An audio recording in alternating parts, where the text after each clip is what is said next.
Бүгүн да адаттагыдай өзгөрүп, өзөгүнө доо кетип, өрттөнүп жаткан сөздөргө токтолобуз. Казыр эмес, азыр, тырнак эмес, тырмак, кыз эмес, кыз, туз эмес, туз, эртеге эмес, эртең, чыкыр эмес, чакыр, күндүзү эмес, күндүз,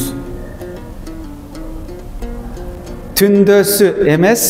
түнкүсүн, барайык эмес, баралы, келейик эмес, келели,